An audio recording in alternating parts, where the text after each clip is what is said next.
Hey hi welcome back to my channel. Please do subscribe to my channel. ఈరోజు మా పాప lunch box కోసం నేను ప్రిపేర్ చేసిన వంట ఏంటో తెలుసా? గారెలు, బూరెలు. సో మా పాపకి చాలా ఇష్టం. పోలీలు అని అంటాము. పోలీలతోనే మేము సుగీలు కూడా చేసుకుంటాము. మరి మీరేమంటారు? మేము గారెలు, బూరీలు అని ఏమనము. సుగీలు, వడలు అని మేమంటాము. కానీ ఏదో యూట్యూబ్లో ట్రెండ్ అవుతుంది కదా అని చెప్పేసి గారెలు, బూరెలు అన్నాను. ఇట్స్ ఓకే, పలకడానికి బాగుంది. కానీ ఈరోజు మా పాప lunch box and snack box అయితే టోటల్గా కంప్లీట్ చేసుకొని వచ్చింది. కాబట్టి నేను రియలైజ్ అయింది ఏంటంటే ఇంకెప్పుడు ఇలాంటి ఫుడ్ అసలు పెట్టకూడదు, ఆయిలీ అండ్ అన్హెల్దీ కూడా.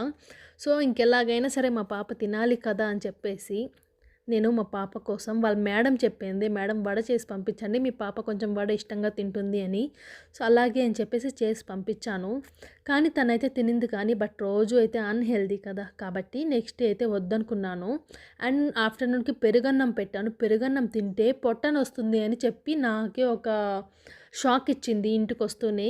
ఇంకా సైడ్ డిష్గా ఒక గులాబ్ జామున్, దాంట్లోకి ఎలాంటి జ్యూస్ అయితే జీరా అయితే నేను యాడ్ చేయలేదు. ఎందుకంటే లీక్ అయితే మళ్ళీ ప్రాబ్లమ్ అని చెప్పేసి.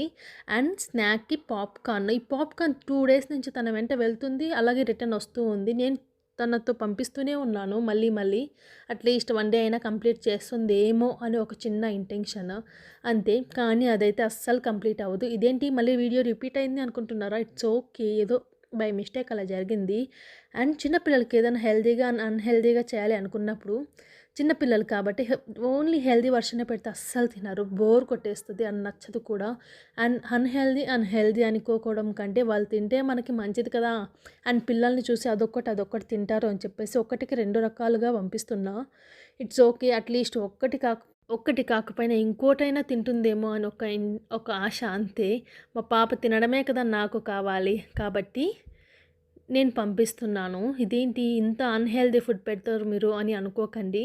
లంచ్ బాక్స్‌కి ఏం చేయాలో అర్థం కాదు. తను ఏం తింటుందో అర్థం